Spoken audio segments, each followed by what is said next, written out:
नमस्कार दोस्तों, नील युग स्टडी चैनल में दोस्तों आपका हार्दिक स्वागत है। दोस्तों आज मैं आपको इस वीडियो में सीबीएसई क्लास 10 महत्वपूर्ण प्रश्नोत्तर यानी कि जो पार्ट नंबर 3 है जिसका नाम है जल संसाधन। क्या नाम है? जल संसाधन। जो दोस्तों पाठ है उस जल संसाधन पाठ के सारे महत्वपूर्ण प्रश्नोत्तर और उनके आंसर दोनों ही बताऊंगा। तो दोस्तों आप मेरे इस वीडियो को फर्स्ट से अंत तक जरूर देखना।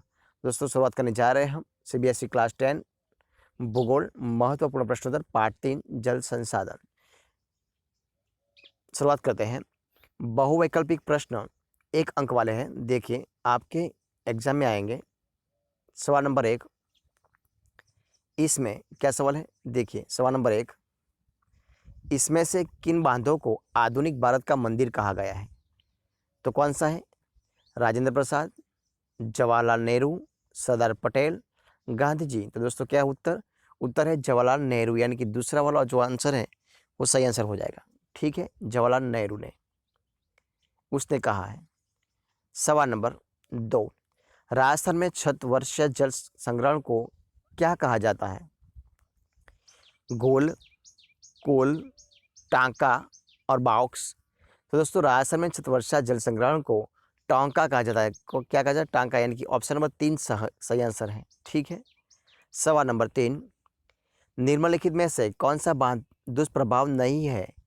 अंतर्राज्यीय जल विवाद, दूसरा जलाशय में तलछट का जमाना, 3 जल संख्या का विस्थापन, नंबर 4 बाढ़ नियंत्रण। दोस्तों उनका सही आंसर है बाढ़ नियंत्रण, यानी कि ऑप्शन नंबर जो 4 है वो सही आंसर है। सवाल नंबर 4, निम्नलिखित में से किस नदी पर टिहरी बांध बनाया जा सकता है? Number 1 Bhagirathi, number 2 Yamuna, number 3 Kosi, number 4 Sutlej. तो दोस्तों उनका सही आंसर है नंबर 1 भागीरथी पर। ठीक है। सवाल नंबर 5, क्या सवाल है? देखिए विश्व जल के कुल आयतन का कितने प्रतिशत भाग महासागर में पाया जाता है? तो नंबर 1 94.5%, नंबर 2 95.5%, 3 96.5%, 4 97.5%। तो दोस्तों उनका सही आंसर है ऑप्शन नंबर 3 96.5%, यानी कि ऑप्शन नंबर 3 सही आंसर है। ठीक है। सवाल नंबर 6, विश्व में जल के कुल आयतन का कितने प्रतिशत भाग अलवणीय है? अलवणीय जल है 2.5, 3.5, 4.5 या 5.5। तो दोस्तों का सही आंसर है नंबर 1 2.5%। ठीक है।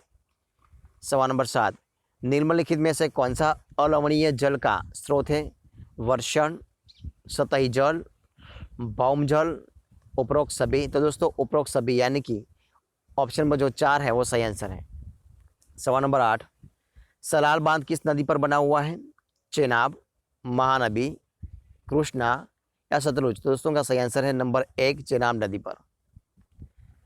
सवाल नंबर 9, यानी कि सवाल नंबर 9 कौन सा है? देखिए क्या सवाल है। पहाड़ी और पर्वतीय क्षेत्रों में वर्षा जल संग्रहण के लिए निम्नलिखित में से कौन सी विधि अपनाई जाती है? जोहड़, जलवाहिका है, खादीप, नंबर 4 गोल अथवा कोल। तो दोस्तों उनका सही आंसर है गोल अथवा कोल, नंबर 4।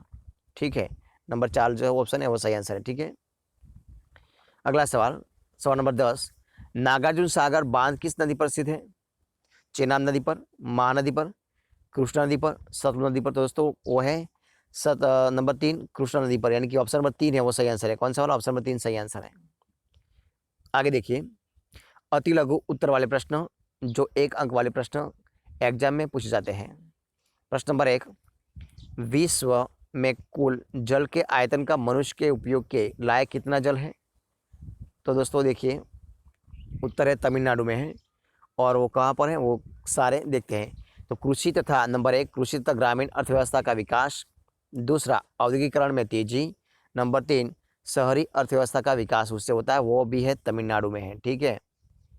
सवाल नंबर 2, गुल अथवा कुल क्या है? तो देखिए पश्चिमी हिमाचल में पर्वतीय क्षेत्रों में वाहिकाओं को गुल अथवा कुल कहे जाते हैं। नंबर 3 खादीन और जोहड़ क्या है? तो शुष्क तथा अर्ध शुष्क क्षेत्रों में वर्षा जल को एकत्र करने के लिए जो हम बनाए जाते हैं गड्ढे हैं उनको खादीन और जोहड़ कहते हैं। सवाल नंबर 4 देखिए क्या सवाल है। भारत के ऐसे क्षेत्र का उदाहरण दें जहां पर्याप्त मात्रा में वर्षा होती है फिर भी जल की कमी है। तो वो है मेघालय की राजधानी शिलांग में। ठीक है। सवाल नंबर 5, राजस्थान में शतवर्षा जल संग्रहण को क्या कहा जाता है? तो उसको कहा जाता है टांका। क्या कहा जाता है? टांका। सवाल नंबर आगे, सवाल नंबर 6, जल दुर्लभता के 2 कारण लिखिए। तो नंबर 1 क्या है? बढ़ती जनसंख्या की बढ़ती आवश्यकता है। दूसरा, जल का असमान वितरण। सवाल नंबर 7, टिहरी परियोजना किस राज्य में किस नदी पर बनाया गया है? तो उत्तराखंड में भागीरथी नदी पर। सवाल नंबर 8 देखिए क्या है? सलाल परियोजना किस नदी पर तथा किस राज्य में निर्मित है? तो वो है जम्मू व कश्मीर में, वो है चेनाब नदी पर। ठीक है। और दोस्तों अब देखिए लघु दीर्घ उत्तर वाले प्रश्न जो 3 से 5 अंक वाले प्रश्न परीक्षा में आपको पूछे जाते हैं। तो देखिए उनमें सवाल नंबर 1 देखिए क्या है। देखिए सवाल नंबर 1, सवाल नंबर 1, वर्षा जल संग्रहण क्या है? भारत के विभिन्न भागों में वर्षा जल संग्रहण की दो विधियों बताइए। तो देखिए उत्तर क्या, देखिए यह एक तकनीकी है जिसके द्वारा वर्ष के जल खाली स्थान, घरों में टैंक बेकार पड़े हुए आदि में भरा जाता है। बाद में इसका प्रयोग किया जाता है। कहाँ पर? तो देखिए नंबर 1, पहाड़ी और पर्वतीय क्षेत्रों में लोगों ने गोल अथवा कुल जैसी वाहिकाएं नदी की धारा का रास्ता बदलकर खेतों में सिंचाई के लिए बनाई गई। दूसरा, राजस्थान में पीने का जल एकत्र करने के लिए छत वर्षा जल संग्रहण का तरीका आम है। नंबर 3, पश्चिम बंगाल में बाढ़ के मैदान में लोग अपने खेतों की सिंचाई के लिए बाढ़ जल वाहिकाएं बनाते हैं। नंबर 4, शुष्क और अर्धशुष्क क्षेत्रों में खेतों में वर्षा जल एकत्रित करने के लिए गड्ढे बनाए जाते हैं। ठीक है। सवाल नंबर 2 देखिए क्या है? बहुउद्देशीय नदी घाटी परियोजना क्या है? बहुउद्देशीय नदी घाटी परियोजना के 4 लक्ष्य बताइए। तो ना उत्तर देखिए, नदी पर बांध बनाकर इससे अनेक प्रकार कार्य लिए जाने को ही बहुउद्देशीय नदी घाटी परियोजना कहते हैं। प्रमुख उद्देश्य देखिए नंबर 1 जल विद्युत उत्पादन, नंबर 2 सिंचाई, नंबर 3 घरेलू व औद्योगिक जल आपूर्ति, नंबर 4 नौचालन, नंबर 5 बाढ़ नियंत्रण और नंबर 6 मछली पालन। ठीक है। प्रश्न नंबर 3, बहुउद्देशीय परियोजनाओं की किन्हीं 3 हानियों को स्पष्ट कीजिए। उत्तर नंबर 1, नदी पर बांध बनाने से उनका प्राकृतिक बहाव रुकना। नंबर 2, तलछट बहाव कम होना। नंबर 3, बांध नदियों को टुकड़ों में बांट देता है। ठीक है। और नंबर 4, बाढ़ में के मैदान में जल स्थानों के से वनस्पति और मिट्टियों जल में डूब जाती है। और नंबर 5, स्थानीय लोगों वह से विस्थापित होना। प्रश्न 4, राजस्थान के अशुष्क भागों में किस प्रकार वर्षा जल संग्रहण किया जाता है? चर्चा कीजिए। तो देखिए उत्तर है अर्धशुष्क और शुष्क क्षेत्रों में भूमिगत टैंक और टोका होना। दूसरा, इनका आकार एक कमरे जितना होना। तीसरा, टोका या सुविकसित छत वर्षा जल संग्रहण तंत्र का अभिन्न हिस्सा होता है जिसे घर में बनाया जाता है। नंबर 4, वे घरों की ढलवों छतों से पाइप द्वारा जुड़े होते हैं। छत से वर्षा के जल को भूमिगत टोका में पहुंचाया जाता है। अब देखिए सवाल नंबर 5, जल दुर्लभता से क्या अभिप्राय है और इसके 2 कारण दीजिए। तो नंबर 1, जल की मांग की तुलना में जल की कमी जल दुर्लभता कहलाती है। जल दुर्लभता के कारण तो नंबर 1, अधिक जनसंख्या। नंबर 2, जल संस्थानों का अतिशोषण। नंबर 3, औद्योगिकरण। अब देखिए सवाल नंबर 6, जल संसाधनों का संरक्षण और प्रबंधन को क्यों आवश्यक है? कोई 3 कारण लिखिए। तो देखिए नंबर 1, जल का अतिशोषण, अत्यधिक प्रयोग, समाज में असमान वितरण, इसके कारण संरक्षण एवं प्रबंधन आवश्यक है। दूसरा, बढ़ती जनसंख्या, कृषि आधुनिकीकरण, नगरीकरण, औद्योगिकरण का भारत की नदियों पर दुष्प्रभाव पड़ना। नंबर 3, प्राकृतिक परितंत्र का ह्रास हो रहा है, पारिस्थितिक संकट उत्पन्न होता। नंबर 4, बढ़ती जनसंख्या के कारण कि पेयजल तथा कृषि उत्पादन में सिंचाई आदि के लिए जल संरक्षण एवं प्रबंधन आवश्यक है। अब देखिए सवाल नंबर 7, जवाहरलाल नेहरू ने बांधों को आधुनिक भारत का मंदिर क्यों कहा? बांधों के किन्हीं 4 लाभों को बताइए। और उनके फायदे। नंबर 1 तो दोस्तों है नंबर 1 सिंचाई, नंबर 2 बिजली उत्पादन, नंबर 3 घरेलू व औद्योगिक आवश्यक हेतु जल आपूर्ति, नंबर 4 बाढ़ नियंत्रण, नंबर 6 मनोरंजन, नंबर 7 मत्स्य पालन। ठीक है। और देखिए दोस्तों सवाल नंबर 8 देखिए क्या है, पृथ्वी के धरातल का 3/4 जल से ढका हुआ है, परंतु फिर भी दुनिया में जल की कमी है, इस कथन को स्पष्ट कीजिए। तो देखिए दोस्तों उनका उत्तर नंबर 1 विश्व में जल के कुल आयतन का 96.5% भाग महासागरों में पाया जाता है। दूसरा 2.5% अवलनीय जल है। विश्व में अवलनीय जल का लगभग 70% भाग बर्फ के रूप में जमा है। नंबर 3 वर्षा में वार्षिक और मौसमी परिवर्तन के कारण जल संसाधनों की उपलब्धता में समय और स्थान के अनुसार विभिन्नता है। नंबर 4 जल की कमी, इसके अतिशोषण, अत्यधिक प्रयोग, आयो समाज के विभिन्न वर्गों में जल के असमान वितरण के कारण होती है। अब देखिए दोस्तों सवाल नंबर 9 वर्षा जल संग्रहण क्या है। भारत के विभिन्न भागों में वर्षा जल संग्रहण की दी 2 विधियों लिखिए। दोस्तों देखिए उत्तर नंबर 1 तकनीकी, जिसमें वर्षा जल को खाली स्थानों, घरों में, टैंक में, बेकार पड़े कुएं में भरा जाता है, बाद में उसका प्रयोग किया जाता है। दूसरा पर्वतीय क्षेत्रों में घूल तथा कूल जैसी वाहिकाओं से नदी की धारा का रास्ता बदलकर खेतों की सिंचाई की जाती है। तीसरा राजस्थान में पीने का जल एकत्र करने के लिए छत पर वर्षा जल एवं संग्रह आम तकनीकी है। नंबर 4 पश्चिमी बंगाल में बाढ़ के दौरान बाढ़ जल वाहिका बनाए जाते हैं। नंबर 5 शुष्क तथा अशुष्क क्षेत्रों में वर्षा जल एकत्रित करने के लिए गड्ढों का निर्माण किया जाता है। नंबर 6 नदी पर बांध बनाकर इससे अनेक प्रकार के उद्देश्यों को पूरा करना बहुउद्देशीय नदी घाटी परियोजना कहते हैं। तो दोस्तों उसमें क्या है, तो उसमें जल विद्युत उत्पादन है, सिंचाई होती है, घरेलू व औद्योगिक जल आपूर्ति होती है, नौचालन व पर्यटन होता है, बाढ़ नियंत्रण होते हैं, मछली पालन होता है, वो सब होता है।